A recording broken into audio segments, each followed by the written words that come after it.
Movie शुरू पहाड़ों से होती है जहां एक कपल बाकी और उसका हस्बैंड डैन को देखते हैं जो पहाड़ पर चढ़ रहे हैं। इनकी अभी अभी शादी हुई थी, दोनों अपनी जिंदगी में बहुत खुश है। इनको पहाड़ों पर चढ़ने का बहुत शौक था। ये कहले कि इनमें एक जुनून था और यह जुनून इन्हें एक खतरनाक इलाके में ले जाता है।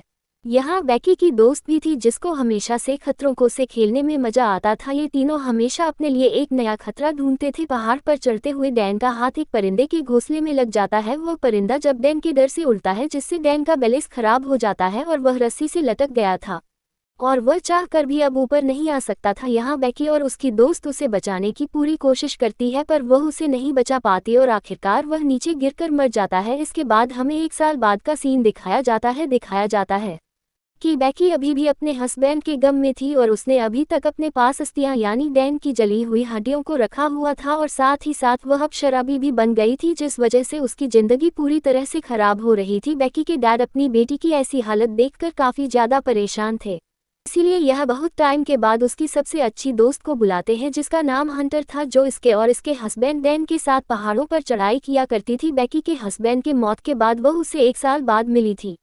उसकी दोस्त हंटर कहती है चलो ना हम दोबारा से कहीं चढ़ाई करते हैं, हमारा तो ये शौक था ना, तुम मेरे साथ चलो, तुम्हें अच्छा लगेगा। वह उसे एक पुराना टावर दिखाती है जो 2000 फीट लंबा था। ये टावर सहरा में था। वह कहती है तुम मेरे साथ वहां चलना, वहां जाकर तुम अपने हस्बैंड की राख को ऊपर से बिखेर देना, तुम्हें अच्छा लगेगा और उसकी आत्मा को भी सुकून मिलेगा। बेकी सब बातों के बारे में बहुत सोचती है और आखिरकार वो फैसला करती है कि वह हंटर के साथ जाएगी। वो उसके साथ एंजॉय करना चाहती थी। दोनों अब अपने सफर पर निकल जाती हैं।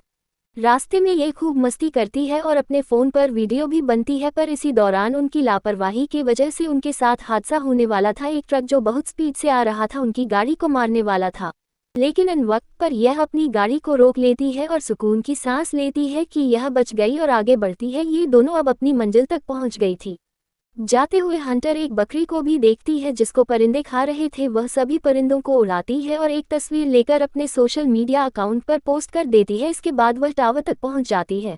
हंटर यहाँ पर वीडियो बनाती है। ये यहाँ सब कुछ रिकॉर्ड कर रही थी। पहले तो इतनी टावर की ऊंचाई देखकर बहुत डर लगता है। बेकी की हालत देखकर ऐसा लग रहा था कि वह बहुत डरी हुई है। हंटर कहती है वह कम ऑन यार, डरने की क्या जरूरत है, हम कर लेंगे। वह अपने आप को रस्सी से बांधती है और बेकी भी फिर ऊपर चढ़ना शुरू करती है, लेकिन बेकी ऊपर चढ़ते हुए सब महसूस कर रही थी। पुराने जंग लगे टावर और उसकी सीढ़ी की आवाज जब यह ऊपर चढ़ रही थी। बेकी को डर तो लग रहा था पर वह ऊपर चढ़ती रहती है। काफी ज्यादा ऊपर चढ़ने पर हंटर उसे बताती है कि हम आधे टावर पर चढ़ चुके हैं, यानी कि उन्होंने 1000 फीट को पूरा कर लिया था। वह इतनी ऊंचाई पर चढ़ गई थी जितनी आईफिल टावर की ऊंचाई हो। यहाँ पर हवा भी बहुत ज्यादा तेज चल रही थी क्योंकि यह बहुत ज्यादा ऊंचाई पर थी और इन्होंने एक सीढ़ी को भी पकड़ लिया था। हंटर कहती है बस थोड़ा सा दूर, हम लोग जल्द ही अपनी मंजिल तक पहुंच जाएंगे।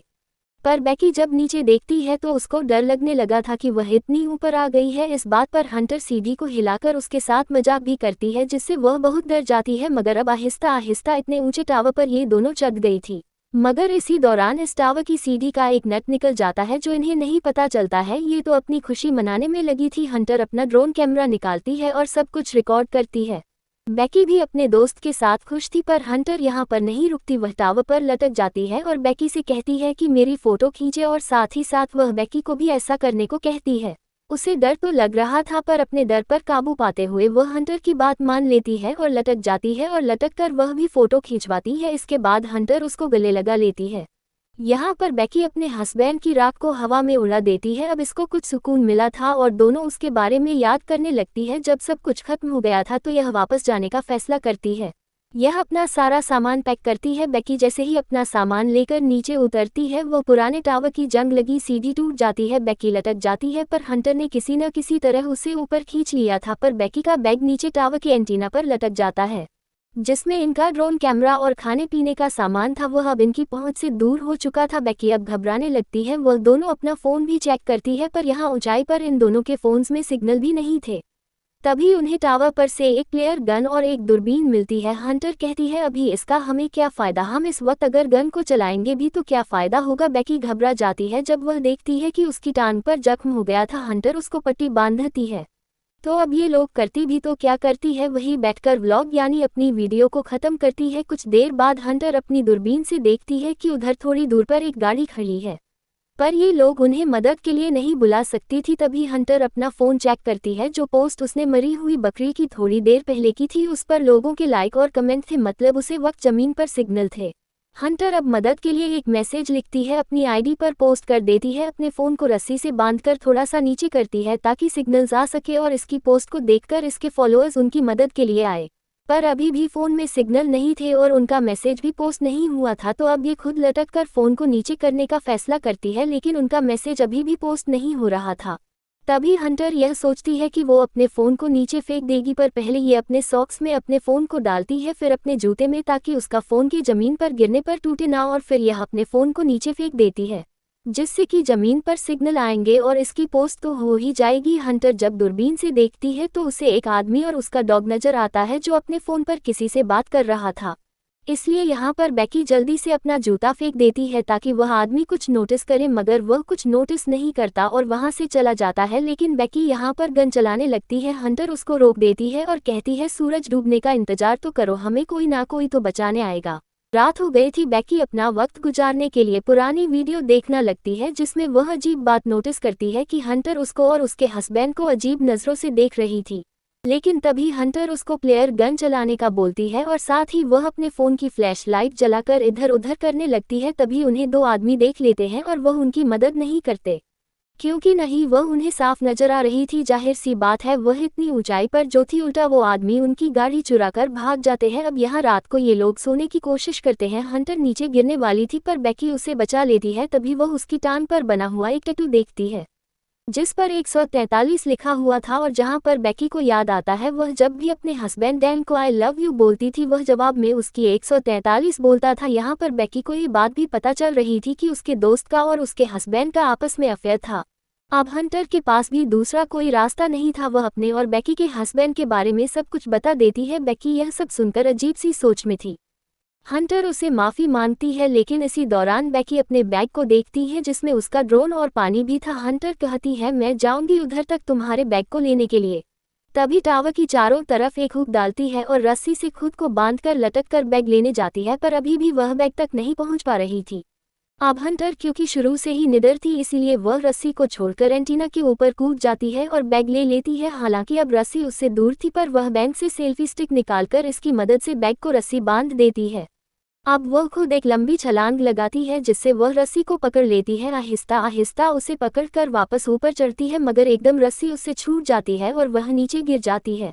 बाकी ये देखकर रोने लगी थी, पर जब वह थोड़ा सा नीचे की तरफ देखती है तो हंटर लटकी हुई थी, मतलब वह अभी भी जिंदा थी, मगर अब उसके हाथ जख्मी हो गए थे। वह खुद से ऊपर नहीं आ सकती थी। बेकी अपनी पूरी ताकत लगाती है उसको ऊपर खींचने में। आखिरकार उसने अपनी दोस्त को बचा लिया था। वह बैग से पानी निकाल कर पीती है, जिसके बाद वह एक नोट लिखती है और उसकी ड्रोन पर लगाकर उड़ा देती है। मगर बदकिस्मती से वह जैसे ही थोड़ा सा आगे जाता है उसकी बैटरी खत्म हो गई थी, जिस वजह से इन्हें उसको वापस बुलाना पड़ता है। अब रात हो चुकी थी। बेकी रात को देखती है कि उसकी दोस्त हंटर नीचे गिरकर मर चुकी थी और उसकी लाश को परिंदे नोच नोच कर खा रहे हैं। पर जैसे ही वो जागती है उसे पता चलता है ये तो इसका सिर्फ एक सपना था। टावर के ऊपर जलती हुई लाइट को देखती है, तभी उसको आइडिया आता है कि यह ऊपर जाकर ड्रोन की बैटरी को चार्ज करेगी। अगली सुबह वो ऐसा ही करती है। बेकी ऊपर जाकर ड्रोन को चार्ज करती है और उस वक्त तक लटकी रहती है जब तक ड्रोन चार्ज ना हो जाए। उसके बाद यह नीचे आती है। अब यह एक पेपर पर नोट लिखती है और उसी ड्रोन पर लगाकर उड़ा देती है। यह अपने ड्रोन को एक घर की तरफ भेजती है। इससे पहले ये ड्रोन घर तक पहुंच पाता गाड़ी से टकराकर टूट जाता है।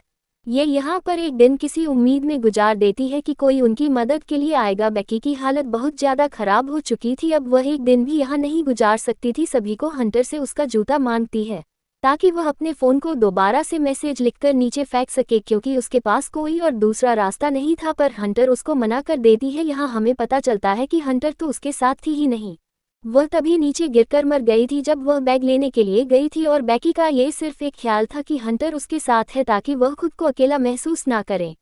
जब वह नीचे देखती है तो उसकी दोस्त की लाश को परिंदे खा रहे थे। बेकी अब बहुत ज़्यादा रोती है। अपने डैड के लिए एक मैसेज रिकॉर्ड करती है, एक आखिरी मैसेज। उसको भी अब उम्मीद नहीं थी कि वह बच पाएगी। अब सुबह हो जाती है। एक दिन और गुजर गया था। तभी एक परिंदा उसकी टांग पर निकलता हुआ खून देखकर उसे खाने आ जाता है। बेकी उस परिंदे की गर्दन तोड़कर उसे कच्चा खा जाती है। जिससे हमें पता चलता है कि वह भूख की वजह से वो तड़प रही थी। उसे खाने के बाद बेकी को एनर्जी ताकत मिलती है। दूसरी तरफ इसके डैड अपनी बेटी के लिए बहुत ज़्यादा परेशान थे। वह इसके बारे में पता करना चाहते थे कि आखिरकार उनकी बेटी है कहाँ पर। उधर अब बेकी हिम्मत करके नीचे उतरती है उसी जगह पर जहां पर हंटर की लाश एंटीना पर लटकी हुई थी और अपने फ़ोन को हंटर के जूते में डालकर उसके पेट के साथ चिपकाकर हंटर को सॉरी बोलती है और नीचे फेंक देती है ताकि उसका फ़ोन न टूटे और उसके डैड को मैसेज मिल जाए। उसके बाद हम कुछ घंटे बाद देखते हैं कि बेकी के डैड उसी टावर के पास पहुंच गए थे, मगर वह जैसे ही वहां पर पड़ी हुई लाश को देखते हैं जो हंटर की थी, जिसको पुलिस वाले लेकर जा रहे थे, वह समझते हैं कि शायद उनकी बेटी मर गई है। लेकिन बेकी उनको आवाज़ देती है डैड। वह अपनी बेटी को देखते हैं तो सुकून की सांस लेते हैं कि उनकी बेटी जिंदा है।